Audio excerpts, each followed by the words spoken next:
Hey everyone, it's Jillian here. Welcome to another episode of Winning Insights, a bonus series of the Ride podcast. This episode is brought to you by Warwick Schiller Attuned Horsemanship.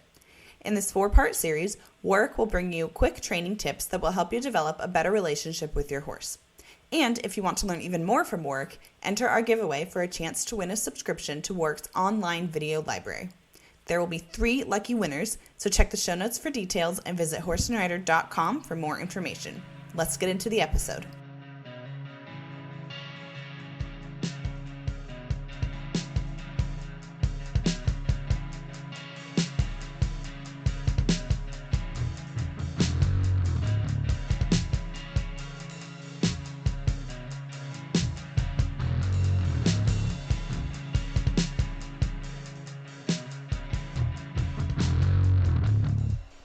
G'day everyone, I'm Warwick Schiller and welcome back to another episode of the Winning Insights podcast for Horse and Rider magazine.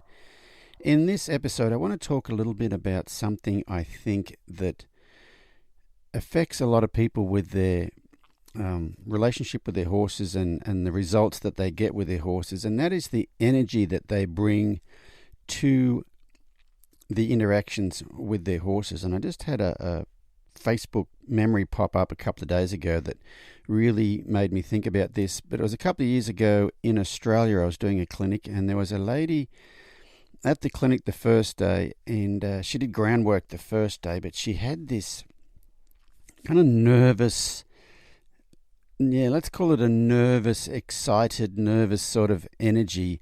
She was just kind of bouncing off the walls, and she had been riding a horse at home, but we did some groundwork the first day, and she had asked me, "Do you think I could ride tomorrow?"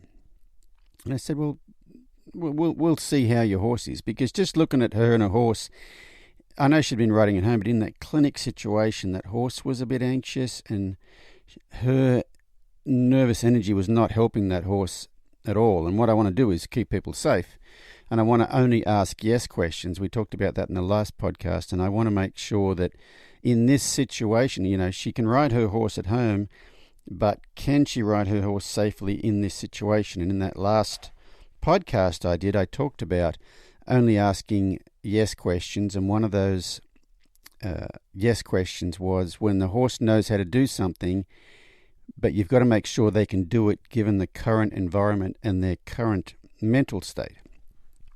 And so that night of the first night after the clinic, we all went to dinner, and she happened to sit next to me at dinner, and I could just feel the energy coming off her. Like she kept saying, "Can I ride tomorrow? Can I ride tomorrow?" Like really, really kind of a really nervous, excited kind of energy that is not the sort of energy that translates well to having a quiet horse. And I said, "Well, we'll see how your horse is tomorrow." So she came in the next day. She hung a saddle on the fence, and she, so she's thinking she wants to ride. And I think instead of being present in the moment, she's thinking about wanting to ride, but then she's thinking about quite possibly all the things that might go wrong while she rides. She's going to be in front of a crowd of people and me. And I was thinking at this point in time, she's not going to ride because her energy was affecting her horse. And then I said to her, "Hey, can you do me a favor for a second?" So she had a 12-foot yacht braid, marine yacht braid lead rope on this horse, and it was one of those ones that's white, that's got the red flecks in it. And I said to her, I can't remember what her name was, but I said to her, "Hey, I got a question for you. I got something for you to do. I've always wanted to know how many of those red dots are actually in this lead rope. Can you count them for me?" And she looked at me like I was crazy, and I said, "No, I'm serious. I'd like to know. Can you do that for me?" She said, "Well, okay."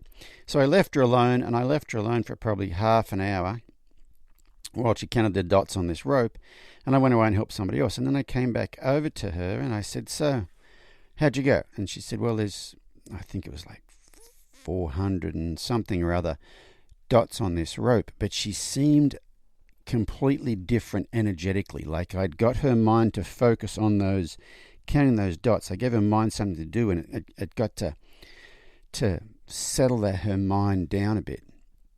And she seemed quite a bit more relaxed, and that nervous energy had gone out of her. And I said, "Oh, that's good. I've always wanted to know that." And she said, "What do you want me to do now?" I said, just hang there for a minute." And I walked away and left her alone with her horse. And about 5 minutes later, I turned around and looked, and her horse is buckled at the knees, laid down and fallen asleep right there. And this is the same horse that for the last 2 days at this clinic has been quite, let's say, nervous, had a sort of a nervous energy, and which reflected the lady's energy. And all I had to do was I gave her mind something to do where it couldn't get all manic while it was doing it. And I was listening to a Tim Ferriss podcast recently where he interviewed Hugh Jackman, and Hugh Jackman was talking about his he has a meditation practice which is transcendental meditation. And in transcendental meditation, what you do is you have a mantra, and it's just a simple word, not a very long word. Usually they'll give you a word that is in Sanskrit that doesn't really mean anything to you, but it's about as long as the word banana, basically, And what Hugh Jackman said was, what that mantra does is your mind wants to be busy and do things. And so it's, they call it the monkey mind. And so basically what that mantra is you give your mind something to do. He said it's like telling that monkey, hey, climb up that tree. Now when you get to the top, climb back down that tree. Now when you get to the bottom, climb back up that tree. And when you get to the top, climb back down that tree. And so that's kind of what this mantra does for your mind doing transcendental meditation. But what I did with this lady at the clinic was gave her mind something to do where it couldn't get off onto tangents about all the things that might go wrong, because I'm pretty sure that was what was happening with her.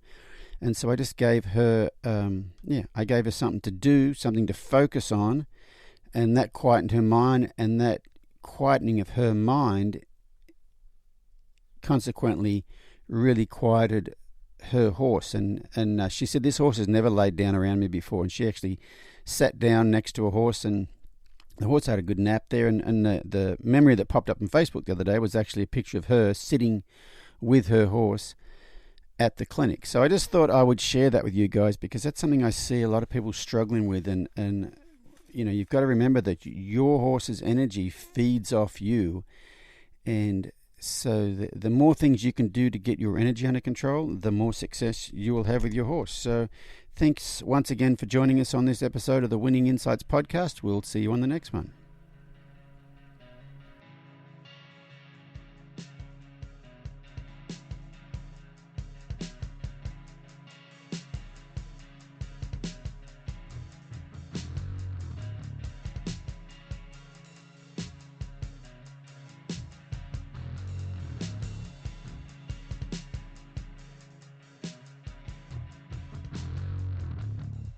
Thank you guys for tuning into the Ride Podcast. We hope you enjoyed this episode, and please be sure to subscribe wherever you listen to podcasts.